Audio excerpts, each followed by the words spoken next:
end with a doxology of praise. All of them. It may be one verse, it may be half a psalm, as this one is. And I think that's because genuine praise comes out of knowing real suffering. The praises in this psalm arises out of earlier experiences of pain and difficulty. Pain and difficulty of the ancestors, pain and difficulty that the psalmist himself had experienced, perhaps. And perhaps it's true that genuine praise can only be sung from those depths of suffering, the feeling of abandonment, the hurt of isolation. Perhaps genuine praise can only come when we set our pain alongside it. Many of you have testified to that, actually, without knowing it, probably. When you've told me about your deep sadness at the loss of a friend, or a spouse, or a child, and yet said that your faith helped you shoulder that loss, and that you knew that God had not given up on you. Some of you have known lingering pain and illness, but despite that suffering and that endless suffering, you've been able to point to an even stronger experience of God's upholding you right through the worst of it. We do experience God as the one who sustains us in our difficulties and who upholds us when the floor gives out beneath us. The psalmists and many of the writers of the biblical texts rely on those strong arms of God reaching out to keep us close when it feels like our worlds are coming to an end. So these words of praise are not Pollyannish. They are grounded in great personal and national tragedy. When Jesus was tortured and crucified, it seemed to his disciples and to him that his mission was over. It was a catastrophe. Evil had won. God was done.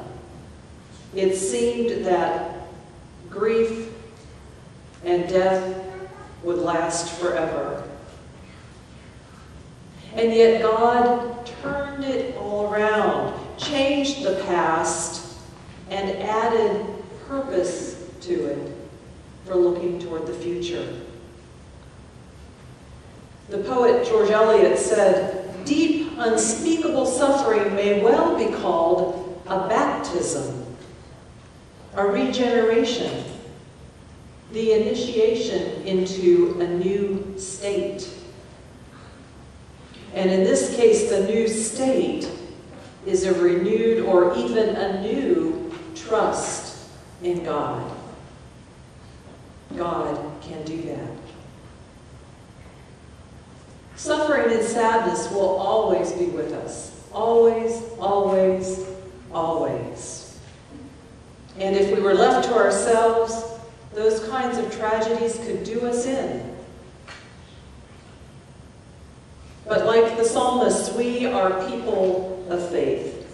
We trust that God is at work behind the scenes, managing the course of things so that the story will come out right in the end, even if we don't get to see it.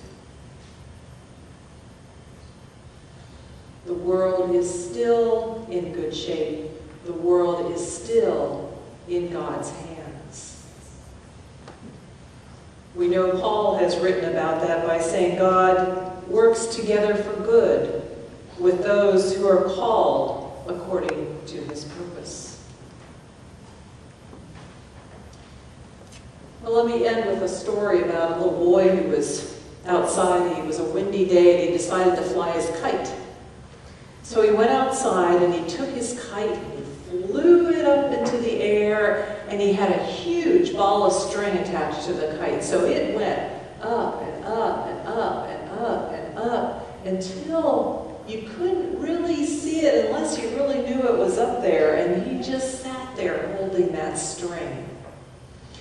woman walked by on her way to the market, and she saw him holding the string, and she noticed it, and she kept on going. And a couple of hours later, she walked back, and there he was, still holding the string. And she said, "Little boy, why are you holding that string?" And he said, "My kite's up there." She looked. She said, "I don't see anything." And he said, "I know, but all I can see is string too. But I can feel it tugging, so I know it's there." And that's the way it is with God.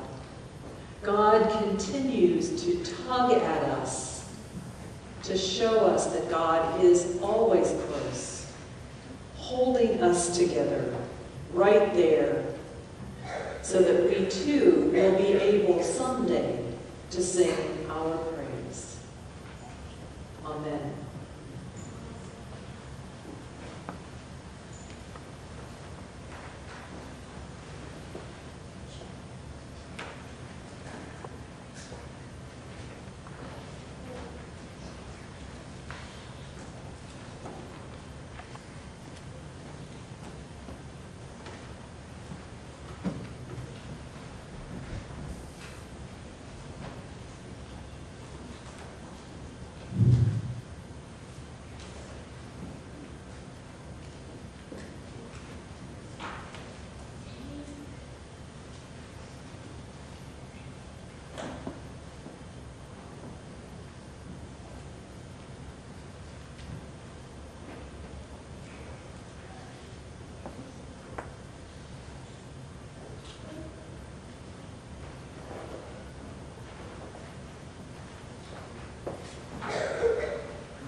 We are going to invite you to join Greg and myself in this Lenten statement. And those sitting on the organ side will join me, and those sitting on the pulpit side will join Frank. So let's begin. This is the path of life. Among the shadows of the world, finding the moments of hope. Amid the rising of the cross, may we enjoy a lifetime seeking God, who does not hide from us, but lives with us through all suffering, and bears us into wholeness. May God's presence always be our traveling companion.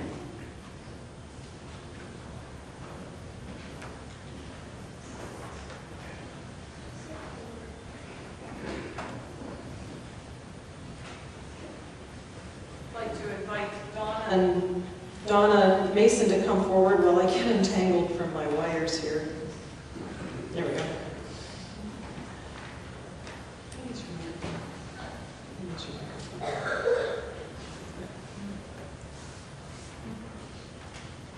Thanks. Dawn and Donna, Dawn was, they were here many years ago when Dawn was an associate pastor here at Davis Community Church, and I've heard his name for 20 years. Although it was a long time before, well, I don't know how long it was before that. I should just be careful. They were here together doing ministry, and they have since that time been at other churches, and now they've come back to us and have joined the Davis Community Church, which is just wonderful. It's great to have them with us.